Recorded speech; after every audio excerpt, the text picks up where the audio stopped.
வணக்கம் உறவுகளே. இன்றைக்கு பார்த்தீங்கன்னா இன்றைக்கும் ஒரு அருமையான ஒரு சமையல் காணொலின்றதை விட சிற்றுண்டியன்றே சொல்லலாம். சிற்றுண்டின்னு சொல்லிக்கொள்ளலாம். ஒரு இனிப்பு வகை. நாங்கள் இன்றைக்கும் அண்ணா விட்டு தான் நிற்கிறோம்.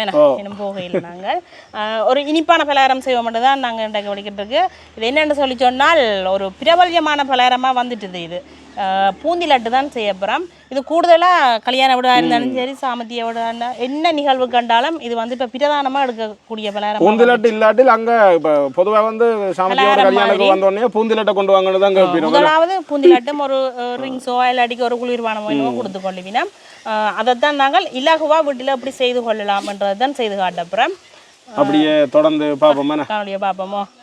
இன்றைக்கு நாங்கள் பூந்தி லட்டு செய்ய தொடங்க போகிறோம். அண்ணியும் தான் சேர்ந்து செய்ய போகிறோம். இனிப்பு தானே எல்லாம் சேர்ந்து செய்து சாப்பிடுவோம். கடலை மாவு வந்து 3/4 கிலோ எடுத்துருக்குறோம். அடுத்தது வந்து கோதுமை மாவு எடுத்துருக்குறோம். கோதுமை மாவு வந்து 1/4 கிலோ அளவில் அவிச்சு எடுத்து வச்சுருக்கிறோம். அவிச்சு அரிச்சு எடுத்து வச்சுருக்குது. 100 கிராம் ப்ளம்ஸ் அளவில் எடுத்துருக்குறோம். 50 கிராம் கஜு தான் எடுத்துருக்குறோம். நீங்கள் தேவைப்பட்டால் கூடுதலாக 100 கிராம் போட்டுக்கொள்ளலாம். ஆனால் விலையண்டபடியாக நாங்கள் கொஞ்சமாக எடுத்துருக்குறோம். ஏலக்காய் வந்து கூடுதலாக போட வேணும் கொஞ்சம் எங்களுக்கு. இது வந்து நாங்கள் 15 கிராம் பச்சையாகவே தான் இடிக்க வேணும். இது வறுத்து இடிக்கக்கூடாது. அதே மாதிரி கலருக்காக நாங்கள் இந்த கேசரி பவுடர் எடுத்துருக்கோம். இது தேவையாண்டா நீங்கள் பாவிச்சுக்கொள்ளுங்க. அந்த ஃபங்க்ஷனில் கொடுக்குற நிறத்துலேயே அந்த உருண்டை வரணுமென்றதுக்காக நாங்கள் அதை எடுத்து வச்சுருக்கிறோம். தேவையில்லாட்டிக்கு நீங்கள் அதை தவிர்த்து கொள்ளலாம். இது வந்து கற்கண்டு வந்து 100 கிராம் அளவு எடுத்துருக்கிறோம். சீனி வந்து 1 கிலோ எடுத்துருக்கிறோம். கிட்டத்தட்ட இப்போ இந்த கடலை மாவும் கோதுமை மாவும் சேர்த்தா 1 கிலோ. அந்த சம அளவுக்கு இந்த சீனியும் 1 கிலோ எடுக்க வேணும். நெய் வந்து எடுத்துருக்கிறோம். தேவையான அளவு நாங்கள் சேர்த்துக்கொள்ளுவோம். இப்போ வந்து நாங்கள் அவிச்சு வச்சுருக்கிற கோதுமை மாவை கடலை மாவோட சேர்ப்போம். சேர்த்துட்டு இப்படி நல்ல வடிவாக கலந்து விடுவோம்.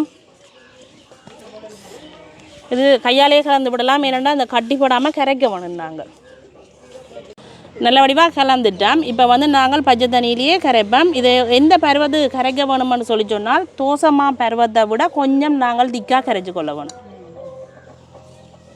அளவளவாக தண்ணி விட்டு கரைக்கணும். அதில் கொஞ்சம் கவனமாக இருக்க வேணும். ஏன்னா நாங்கள் ஒரேடியாக தண்ணியை கூட விட்டுட்டா பேருந்து எங்களுக்கு அந்த அள்ளி வந்து ஊற்றி பொரிக்கிறதுல வந்து கரைச்சலாக இருக்கும். இப்படி நீங்கள் கொஞ்சம் கொஞ்சம் தண்ணியாக விட்டு நல்ல கையால் வடிவாக கரைச்சி விட வேணும். அந்த கட்டியல் இல்லாமலுக்கு நல்ல கையால் பிணைஞ்சு கரைச்சா சரி. நாங்கள் இப்போ கரைச்சி கொண்டிருக்கே இந்த கலரை வந்து போட்டுக்கொள்ளுவோம். இது வந்து ஒரு கொஞ்சம் தான் போட வேணும். உங்களுக்கு தெரிஞ்சிருக்கு இவ்வளோ 1 கிலோ மாவுக்கு நாங்கள் இங்கே ஒரு கொஞ்சம் தான் எடுத்துருக்கிறோம். ஒரு இன்ச்சுன்னு சொல்லுவோம். ஒரு சொட்டு எடுத்துருக்கிறோம். இதையும் சேர்த்து நாங்கள் கரைச்சி கொள்ளுவோம். இது வந்து நிறத்துக்காக மட்டும்தான் நாங்கள் போடுறோம். இது தேவையில்லைன்னா நான் திரும்பவும் சொல்கிறேன், சேர்க்காமல் விடலாமே. இப்போ பார்த்திங்கன்னா இந்த பருவத்துக்கு கரைச்சி எடுத்துக்கொண்டா சரி. எப்படி இருக்கு இந்த அள்ளி விடையக்க அந்த வலிஞ்சு ஓட வேணுமே. கடகடண்டும் அப்படி ஓடக்கூடாது. அந்த பருவத்துக்கு கரைச்சா சரி. ஆனால் பார்க்கவே ஒரு ஆசையாக இருக்குது. நல்ல ஒரு கலரம். மற்றது இந்த ஒரு வலிஞ்சு உடைக்க பாருங்க, ஒரு ஈஸியாக இருக்குது பார்க்க. இப்படியே எங்களுக்கு ஒரு 5 நிமிஷம் இருக்கட்டுக்கு நாங்கள் ஒரு அடுப்பு மூட்டி எண்ணெயை கொதிக்க விட இந்த இது வந்து கரைச்சிருக்கிறது வந்து அந்த ஒரு 5 நிமிஷம் இருந்தாலே காணும். கரை நேரம் இருக்கணும் மட்டும் இல்லாமல் காணுமே. அது இப்போ நாங்கள் அடுப்பு மூட்டுவோம்.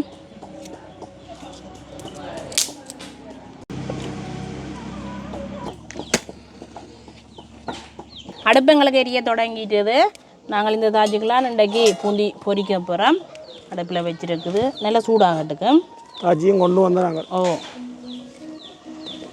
இப்போ வந்து தாஜி வந்து சூடாகிட்டுது. நாங்கள் பொரிக்கிறதுக்காக தேங்காய் எண்ணெய் விடுவோம். எண்ணெய் வந்து எங்களுக்கு நல்லா கொதிச்சிட்டுது. இனி நாங்கள் பூந்திமா அள்ளி விட போகிறோம். பூந்தி தட்டு பாருங்க இப்படி எடுத்துருக்குறோம்னு சொல்லி சொன்னால் இது நார்மலாக நாங்கள் சாப்பாட்டுக்கு பயன்படுத்துகிற கோப்பை சாப்பாடு பிளேட் தான் எடுத்துருக்கிறோம். சில்வர் பிளேட்டை வந்து நாங்களே தான் இதை ஓட்டை போட்டு எடுத்துக்கொண்டோம். நீங்களும் அதை எடுத்துக்கொள்ளலாம். பூந்தி தட்டு தான் வேணும் பொரிக்கிறது கண்ட இல்லாமலுக்கு வீட்டில் உள்ள பொருளை வச்சுக்கொண்டே இதை செய்து கொள்ளலாம். நாங்கள் 2 தட்டு இப்படி சாப்பாடு பிளேட்டில் ஓட்டை போட்டு வச்சுருக்கிறோம். ஒன்று வந்து அந்த எண்ணெய் வந்து வடிய விடுறதுக்காக எடுத்துருக்கிறோம். இப்போ பூந்தியை பொரித்து நாங்கள் இதுக்க விட்டால் அந்த எண்ணெய் வந்து வடிஞ்சிடும். இது இடைவெளி விட்டு கொஞ்சம் போட்டோம். நீங்கள் ஓட்டை போடைக்க வந்து கொஞ்சம் இடைவெளி விட்டு விட்டு போட வேணும். ஏன்னா இது நெருக்கமாக போட்டிங்கள்னு சொல்லி சொன்னால் ஒன்றோட ஒன்று முட்டு போட்டு குமையை வலிக்கிட்டுடும். இது கொஞ்சம் இடைவெளி விட்டால் ஐதாக எங்களுக்கு அந்த பூந்தி உருண்டையால் விழும். அதுக்காக நாங்கள் 5 போட்டுருக்குறோம் மூட்டையை. இப்போ வந்து அள்ளி விடுவோம்.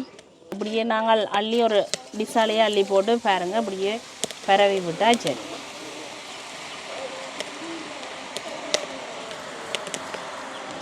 பூந்தி பொரிக்கிறதுக்கு வந்து அடுப்பு வந்து ஆக கூடுதலாக எரியக்கூடாது. கறியிடும் டக்குன்னு. இது பார்த்தீங்கன்னா இங்கே எங்களுக்கு இந்த பருவத்தில் புரிஞ்சால் காணும் எப்படி இந்த சலசலப்பாக இருக்குது. எண்ணெயை வடித்து போட்டு நாங்கள் இறக்குவோம்.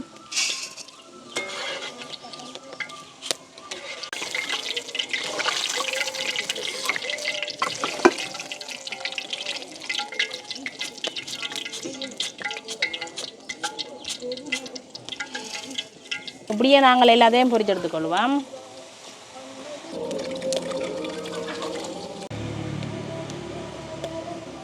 எங்களுக்கு பூந்தி வந்து அடுத்த கட்டமும் பொரிஞ்சிட்டுது. இது எப்படி பொரிஞ்சதுன்னு பார்க்குறேன்டா நாங்கள் எடுத்து இப்படி அமர்த்தி பார்க்க தெரியும், சடக்கண்ணுங்களுக்கு முறியும். அந்த பருவத்தில் எடுத்தால் சரி, ஆக நிறக்க விடக்கூடாது.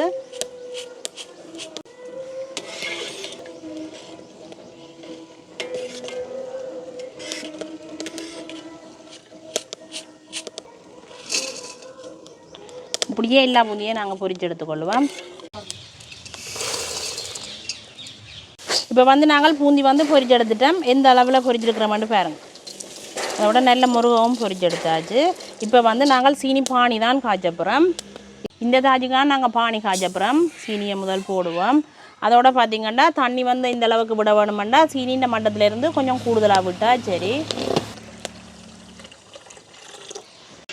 சீனி பானி வந்து நல்லா உருக வேணும் எங்களுக்கு. இப்படியே நாங்கள் தொடர்ச்சியாக கரண்டியால் இப்படியே ஆற்றி ஆற்றி விடுவோம்.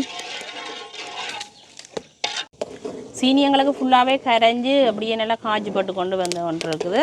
இப்போ நாங்கள் என்ன செய்ய போகிறோம்னா இதுக்கே வந்து ஒரு கொஞ்சமாக இந்த நிறத்துக்காக ஒரு கொஞ்சம் போட்டுக்கொள்கிறோம். ஒரு கொஞ்சம் போட்டால் காணும்.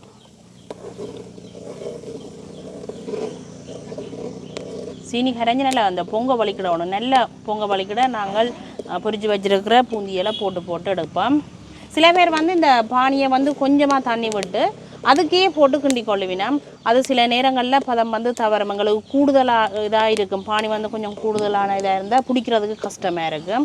இப்படி நாங்கள் செய்தால் இன்னும் ஈஸியாக, புதுசாக செய்கிறார்கள் கூட ஈஸியாக செய்து கொள்ளலாம். இன்னும் எங்களுக்கு நல்லா பொங்க வேணும். இந்த சீனி பானி வந்து ஃபுல்லாகவே நிறையா பொங்கி கொண்டு வர வேணும். அதில் பார்த்திங்கன்னா சீனி நல்ல வடிவாக காய்ச்சிப்பட்டு இது கம்பி பதம் இல்லை, நல்லா காய்ச்சினாலே சரி. அள்ளி உடைக்க ஒரு தடிப்பு தன்மையாக இருக்கும். வேணுமென்னா நீங்கள் கையிலேயும் வச்சு பார்க்கலாம். ஒரு பிசுபிசுப்பு தன்மை இருந்தாலே காணும் எங்களுக்கு. இப்படி ஒரு பிசுபிசுப்பு தன்மை இருந்தால் காணும்.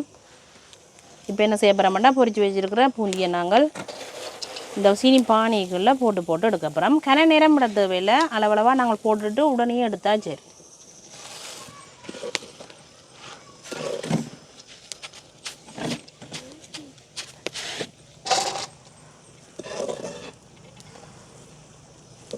இப்படி போட்டு எடுத்தா என்ன ஒன்றுண்டா இப்போ எல்லா இடமும் இந்த பானி வந்து சேரும். இப்போ நாங்கள் பானிக்கே போட்டு கிண்டுனா சில பூந்திக்க வந்து சேராமல் போயிடும்.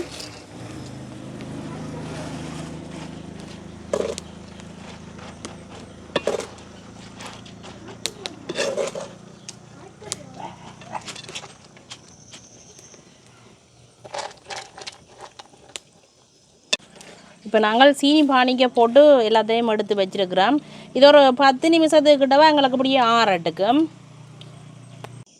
நாங்கள் சீனி பானியெல்லாம் காய்ச்சி நல்ல வடிவாக 10 நிமிஷம் ஆற விட்டு நாங்கள் நல்ல வடிவாக ஆறிட்டுது எங்களுக்கு.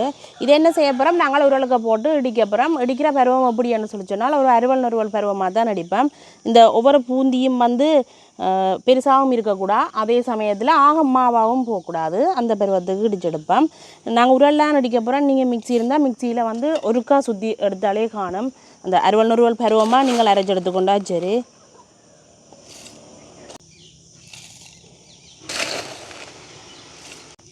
இப்போ நாங்கள் இடிப்போம். பெரிய ஒரு 2000 சுவமோ இந்த பானியெல்லாம் வந்து அந்த ஒவ்வொரு பூந்திக்கையும் அப்படியே சேர்ந்து இருக்குது. இடிக்கேக்க வந்து எங்களுக்கு பிடிக்கக்கூடிய பருவத்துக்கு வந்துடும். எங்களுக்கு பார்த்திங்கன்னா இந்த பருவத்தில் இடித்தாலே காணும். பாருங்க இப்படி வந்துட்டுதான். எனக்கு பிடிச்சி பார்க்க கொஞ்சம் அந்த அறுவல் பருவமாக இருக்க வேணும். இந்த பருவத்துக்கு நாங்கள் இடித்தா சரி. இதுக்கு இனி நெய் விட்டு நாங்கள் குடிக்க வந்து எங்களுக்கு இலவாக பிடிபட்டுடும்.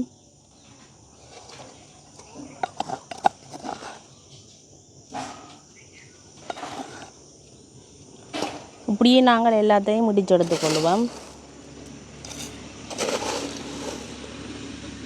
மிக்சியில் போட்டு அடிக்கிறேன்னா இன்னும் இலகுவான வேலை ஒரு 2 தரம் போட்டு விட்டாலே சரி.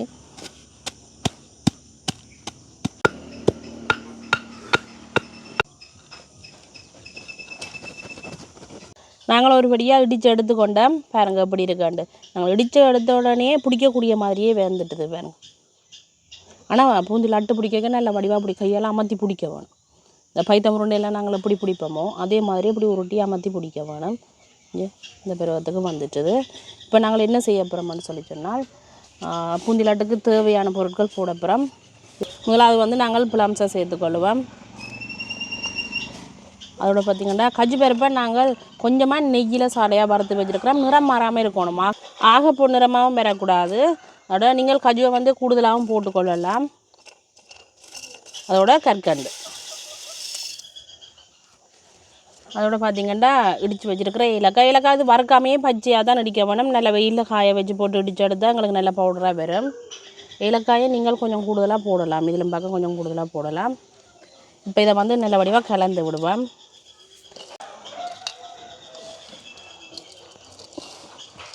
அதோட பார்த்திங்கன்னா அந்த ஏலக்காய் அந்த பச்சையாக நாங்கள் இடித்து போட்டது நல்ல ஒரு வாசம் பெறுது வேறு. இப்போ வறுத்து பொதுவாக நாங்கள் பொங்கலுக்கு அதுக்கெல்லாம் வறுத்து சேர்ப்போம், அது ஒரு வித்தியாசமான வாசமாக இருக்கும். அந்த லட்டுக்கு வந்து பூந்தி லட்டுக்கு வந்து பச்சை ஏலக்காய் நீங்கள் இடித்து போட்டு பாருங்கள், நல்ல வாசமாக இருக்கும். இப்போ நல்ல வடிவாக கலந்துட்டேன்.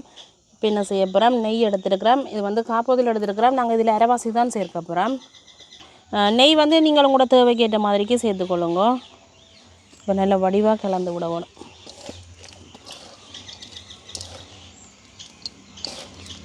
இப்படியே நல்ல வடிவாக கலந்து விடுவேன். நெய் விட்டோன்னு வாசமாக இருக்கேன். இப்படி கையெல்லாம் வந்து அப்படி பசப்பிடிப்பாக இருக்கு. நெய்யெல்லாம் விட்டு நல்ல வடிவாக நாங்கள் கலந்து விட்டுட்டோம். இப்போ வந்து நல்லா பிடிக்கிற பருவத்துக்கு வந்துட்டுது. இனி நாங்கள் உருண்டையெல்லாம் பிடிச்சி கொள்ளுவோம். பாருங்க இப்படி இருக்கேன். அந்த உருண்டை வந்து கூட தேவைக்கேற்ற அளவுக்கு ஏற்ற மாதிரிக்கு பிடிச்சி கொள்ளலாமே. அளவுகள் வந்து உங்களுக்கு எந்த அளவுக்கு தேவையோ அந்த அளவுக்கு பிடிச்சி கொள்ளலாம். கூடுதலாக இதை விட பெரிய உருண்டை வராது இந்த ஃபங்க்ஷன் நிகழ்வுகள் எல்லாம். விலைக்கேற்ற மாதிரி மாறுமோ ரெண்டாலும் அது அந்த ஒரு டுஷு போடுவினம் தானே. அந்த டுஷு எந்த அளவில் வருதோ அந்த அளவுக்கு தான் அதை செய்து கொள்ளுவினோம். பாருங்க இப்படி இருக்கேன். நாங்கள் அது பிடிச்சி கொள்ளுவோம். அம்மா வாங்க பிடிப்போம், அண்ணியும் வாங்க பிடிக்கிறதுக்கு.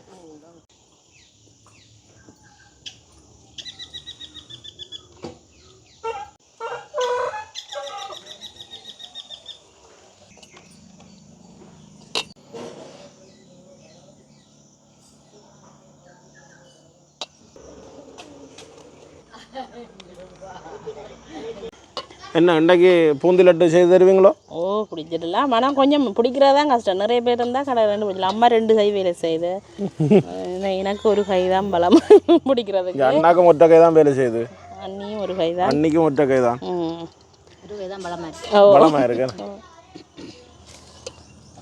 அப்படியே பிடிச்சி எடுத்துக்கொள்ளுவோமே. அப்படி இருக்கேன்.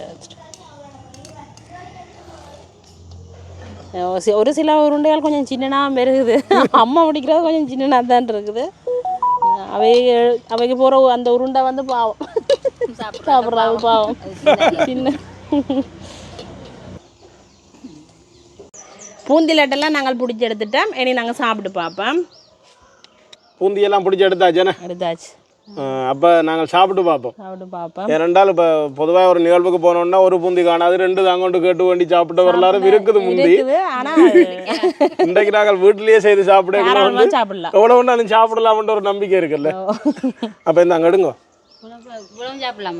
இவ்வளவும் சாப்பிடா. சரி நீங்கள் எடுங்க.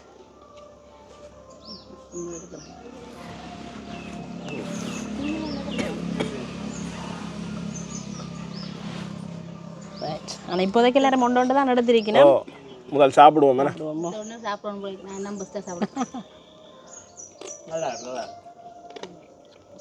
கற்கண்டெல்லாம் சும்மா சடக்கன்னு அடி விடுங்க. நல்ல வாசமாக இருக்கு.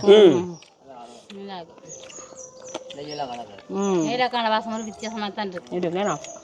நல்லா ஆனால் அந்த கல்யாண வீடு சாமத்திய வீடுகளில் போய் சாப்பிட்றத கூட நல்லா இருக்குது என்ன மட்டும் அது வந்து இதுக்கு தானே செய்வோம் நிறைய இல்லை செய்கிறது நாங்கள் எங்களை வீட்டுக்கண்டு அளவாக இல்லை செய்திருக்கிறோம் இனிப்பெல்லாம் நல்ல கணக்காக இருக்குது அதை விட அதுக்கு வந்து கஜுவெல்லாம் போட மாட்டேன் உண்மையிலுமே ஏன்னாண்டா கஜுவிலா தானே இந்த பிஸ்னஸ் இவ்வளவு கஜுவல் போட மாட்டேன் ஆனால் நாங்கள் வந்து இப்போ வீட்டு தேவை கண்டபடியாக தாராளமாக போட்டு செய்யலாம் சில பேர் வந்து அந்த பொட்டுக்கடலை போட்டுக்கொள்ளுவேன் அதுலேயும் போட்டுக்கணும் அழகாக போட்டுக்கொள்ளும் அதை விட பொடிவாயம் இருக்கும்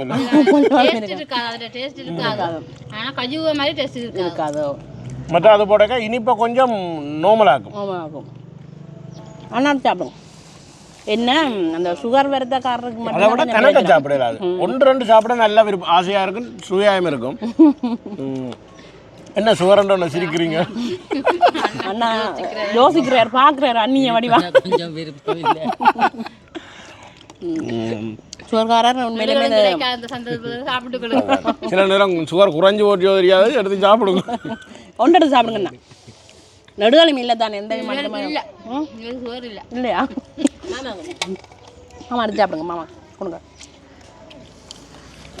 பார்த்தீங்கன்னா இது வந்து செய்கிறது கஷ்டம்னு நிறைய பேர் செய்து கொள்கிற இல்லை ஆனால் சரியான ஈஸியான செய்கிறது வந்து சரியான ஈஸி பட் சில பேர் வந்து இந்த பூந்தி தட்டு இல்லைன்னு சொல்லி எல்லாம் செய்து கொள்ளாமல் இருப்பினோம் நாங்கள் போட்ட மாதிரி நீங்கள் சும்மா நோமலாக நாங்கள் சாப்பாட்டுக்கு பயன்படுத்துவோம் தானே அந்த சாப்பாட்டு பிளேட்லேயே அந்த ஓட்டையில் வந்து போட்டு அதை செய்து கொள்ளலாம் மற்ற வீட்டில் தேவையான அளவுக்கு நோமலாக நீங்களே செய்து சாப்பிடலாம் இவ்வளவுதான் எடுக்கணும் இல்லை 1/4 கிலோவிலே நீங்கள் செய்து பார்க்கலாமே சுட மாட்டேன் செய்து கொள்ள மாட்டேன் செய்து கொள்ள மாட்டேன் இனி நாங்கள் இதை பார்த்து நாங்களே நீ விட்டு செய்து கொள்ளலாம் உண்மையிலேயே பார்த்தீங்கன்றால் இன்றைக்கு நிறைய நாள் ஒரு விருப்பம் உண்டு இந்த பூந்தி லட்டு செய்து காட்டணும்ன்ட்டு அதை விட சாப்பிடணும்ன்ற ஒரு ஆசை இன்றைக்கு அது வந்து நிறைவேறிட்டு நீங்களும் இதை மாதிரி வந்து வீட்டிலேயே இலவாய் செய்து பாருங்க உண்மையிலேயே அருமையாக இருக்கும் எல்லாரும் விரும்பி சாப்பிடுவீங்க அப்போ நாங்கள் இன்றைக்கு இதோட இந்த காணொலியை முடிச்சு கொள்வோம் எல்லாரும் சேர்ந்து இன்றைக்கு செய்து சாப்பிட்டு இருக்கிறோம் உண்மையிலேயே சந்தோஷம் நன்றி வணக்கம்